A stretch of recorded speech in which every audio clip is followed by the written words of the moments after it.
Okay, today we need to learn how to differentiate exponential terms.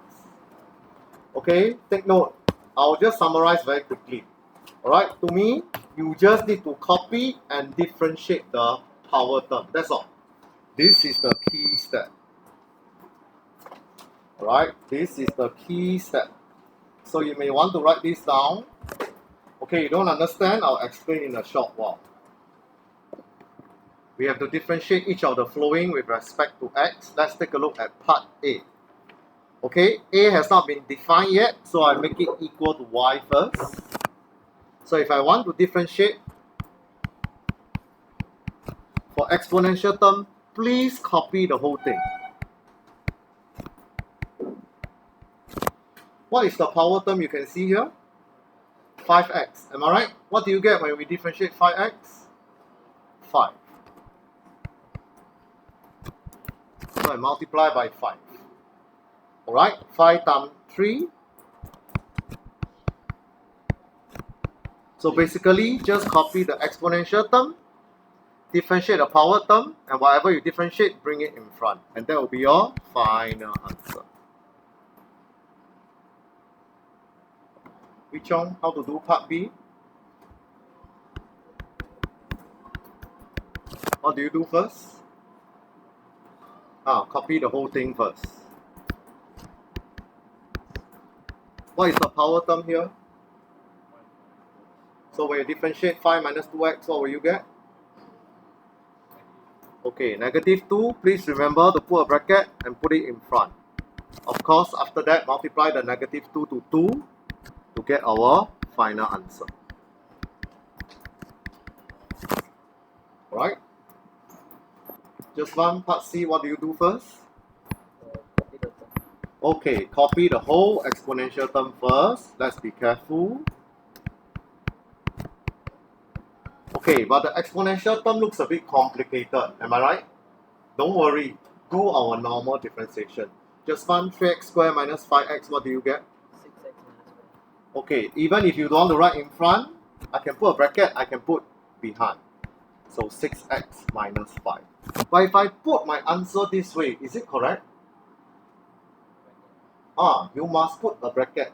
The whole term of 6x minus 5 must be multiplied to the exponential term.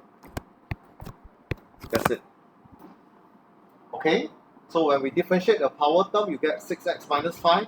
Please remember it's more than one term, so please put a bracket as well. Alright? Do we need to expand? Not necessary.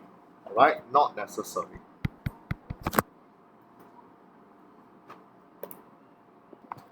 Okay, take note in part D, there's an exponential term multiplied to a trivial term, so definitely we have to make use of product rule. Alright, so I follow what Jin Hao just said. Differentiate the first. The first one is a exponential term. So I copy the exponential term first. Then he said differentiate the power term, I'll get 2. Then I keep the second, am I right? So I continue to copy. Okay, we have to be very careful. The second term is cosine 2x. Luffy, differentiate cosine, we get. So I put negative sine 2x.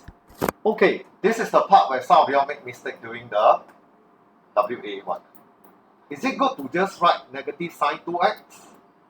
Remember, PTA. There's no power term here. But when we differentiate the trivial term, we get negative sign. Am I right? Then what does A stand for? The angle. What's the angle in this trivial term? 2x. This is the part where we all make mistake. So when we differentiate 2x, we will still get 2. Then we keep the first.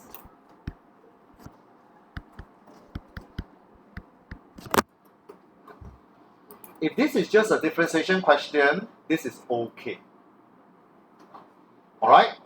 But, like I say, the next thing in differentiation, whenever it comes to word problem, is always very important. What is our favorite letter last year? F. F stands for factorize. So in some of your test script, I put the word F. you forget to F it, then you cannot solve, of course. Alright? But in this question, not necessary. But if I will need to factorize, what is the common term that you can see? 2e, the exponential term, right? So this is the only one. Then we have a cosine 2x minus sine 2x. Why we need to factorize when it comes to word problem? Because the use of zero product rule will allow us to do our solving. Alright?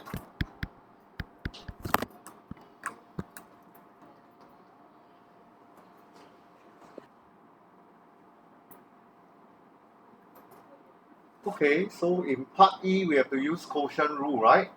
Jia Tong, how to use quotient rule? Differentiate the top, keep the bottom. So when you differentiate the top, what do you get first?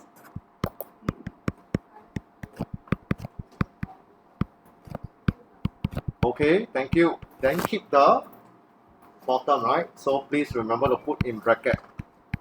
Continue. Minus, differentiate the bottom. It's easy to differentiate the bottom, am I right? We'll just get 3, then we keep the top. Over what? Bottom square. Is it like that? Why not? Correct what? Teacher, I write square. The square must belong to x as well as 3. Am I right? Okay, so actually, I can straight away write 9x squared.